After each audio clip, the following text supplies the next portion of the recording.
Bonjour à tous et on se retrouve aujourd'hui pour une nouvelle vidéo entraînement. Cette vidéo est tournée du coup en ce jour de neige. Peut-être que vous la regarderez à un autre moment. En tout cas, l'objectif c'est de pouvoir faire bouger ceux qui n'ont pas pu se déplacer à cause des intempéries. Donc ça va être une vidéo courte pour se mobiliser, donc faire un entraînement de l'ensemble du corps. Et du coup, vous allez pouvoir suivre ça en direct avec moi-même. Vous pouvez bien évidemment le faire avec vos enfants si vous voulez, avec les personnes qui sont autour de vous. Vous pouvez prendre aussi de la charge si jamais vous en avez. Moi, je vais faire uniquement avec le poids de corps parce que même si je suis coach sportif, ici je suis chez moi et je n'ai rien avec moi. Mais c'est pas grave puisqu'encore une fois, tous les mouvements peuvent se faire avec ou sans charge et la priorité, ça va être de bouger. Donc c'est parti, on va commencer par se mettre un peu en mouvement avec les échauffements classiques. Donc un peu de mouvement au niveau de la colonne, faire un petit peu de dos rond, dos creux, un peu de déverrouillage tout simplement. J'ai essayé le grand angle pour la caméra. Je ne sais pas ce que ça va donner. Est-ce que ça sera optimal ou non?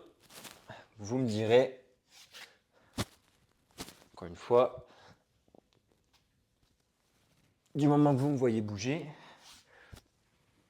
et que du coup vous savez quoi faire, c'est le principal. Vous pouvez prendre bien évidemment un tapis. Moi, j'ai ce qu'il faut.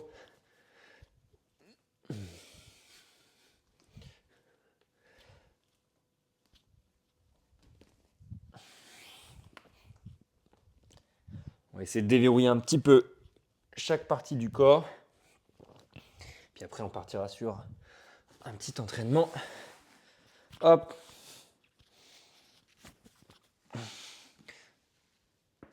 J'espère que le micro va pas trop bouger.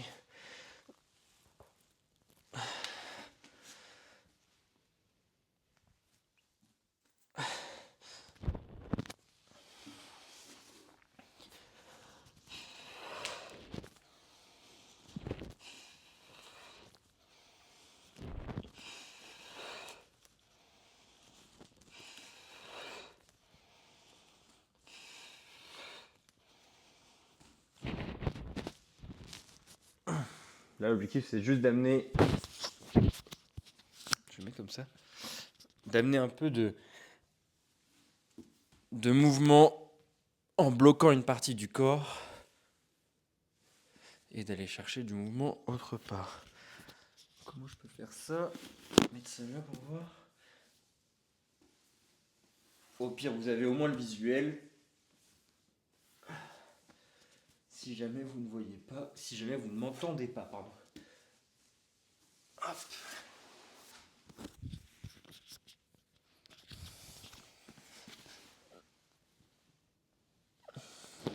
Je bouge les yeux, puis la tête. Là, sur le corps, ouais, j'ai une inclinaison, j'essaie d'amener mon épaule vers le fessier. Ici, j'hausse les épaules. Un peu de rotation. Un pied loin devant, comme si je faisais mes lacets. J'ouvre à droite et à gauche. Un pied loin devant, l'autre genou loin derrière pour mobiliser au niveau de la hanche. Hop. Bien évidemment, vous pouvez faire aussi votre propre échauffement. Ça me saoule dès que ça bouge. Je vais tester un petit truc.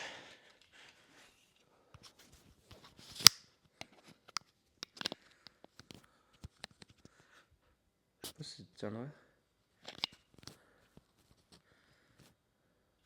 Bon, écoutez, on va tester au niveau du son ce que ça donne de l'avoir ici. Moi, je peux le mettre comme ça.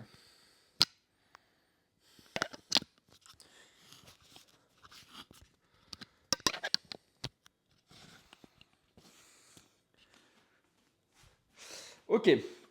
Alors, vous pouvez récupérer une bouteille d'eau pour boire un petit coup.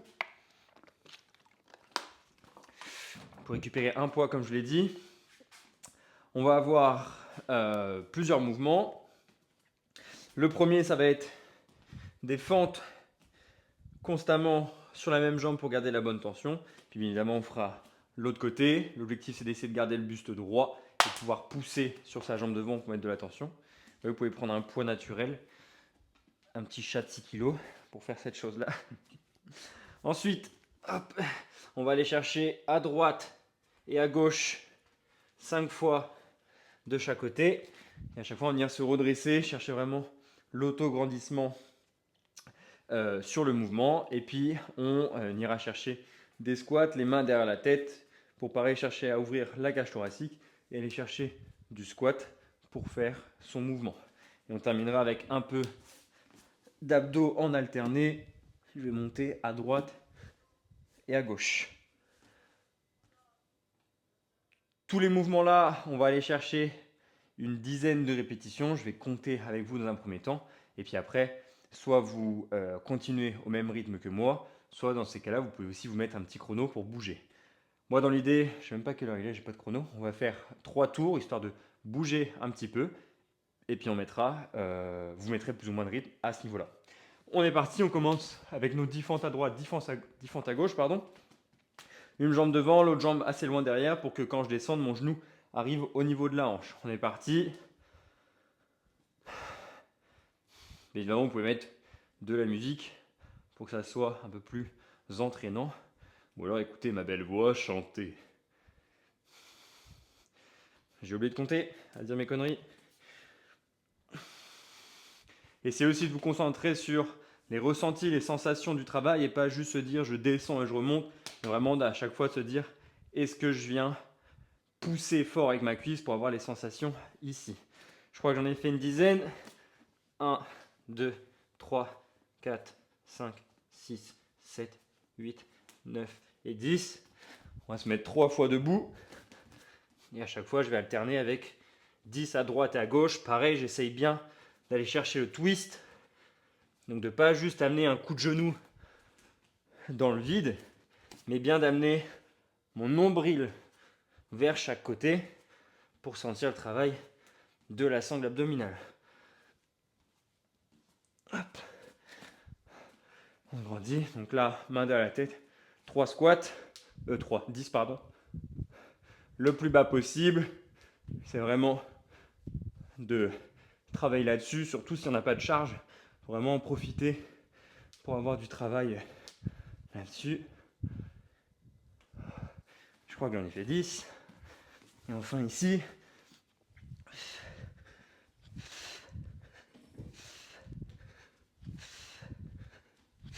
Je souffle à la montée.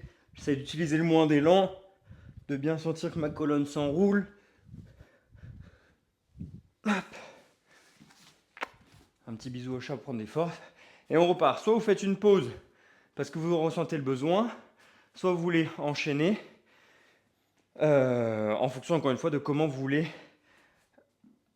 avoir la séance avec vous. Donc si par exemple, vous voulez enchaîner et que là je parle trop et que ça vous fait une pause, et bah vous accélérez, vous passez la vidéo. À vous de voir selon votre ressenti. J'ai l'impression de faire une séance en 3D avec les lunettes.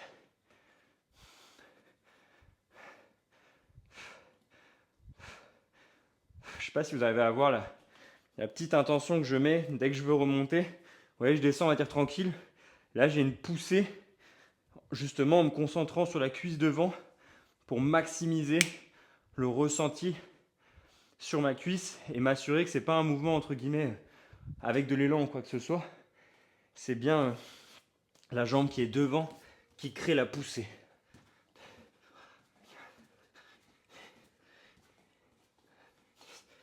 On se redresse au maximum, on vient serrer les fessiers, on aligne tout le corps.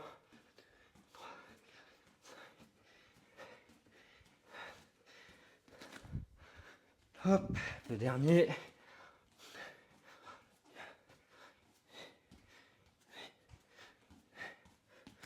Et on enchaîne avec les squats, main derrière la tête. Au niveau de l'écart, vous pouvez travailler sur différents écarts en fonction de votre confort des chevilles, des genoux. Cherchez bien à tendre les jambes, ramener les fessiers.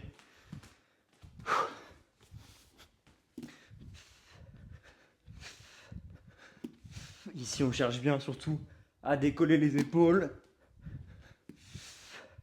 à freiner un minimum le mouvement.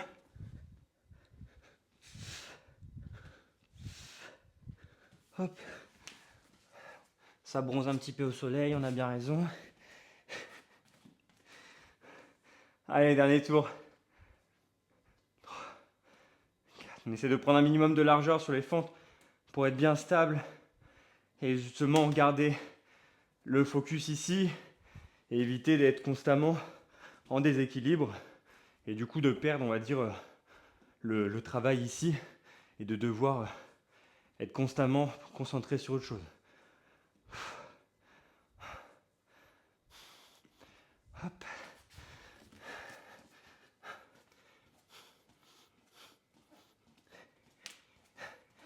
Debout bien grandi.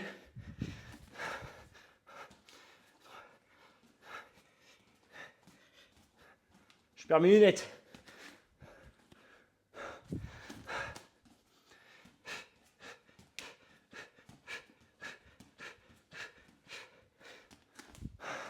Squat.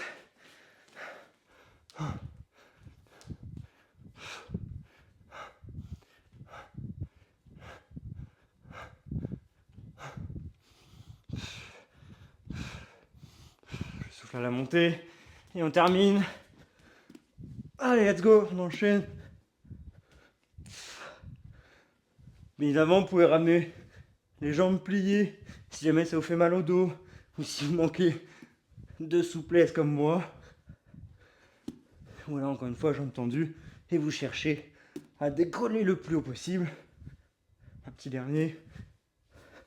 Ok. Et voilà, la mobilisation est terminée. C'était court et plus ou moins intense, encore une fois, en fonction du rythme que vous avez pris. Là, je peux vous inviter à vous poser 2 petites minutes.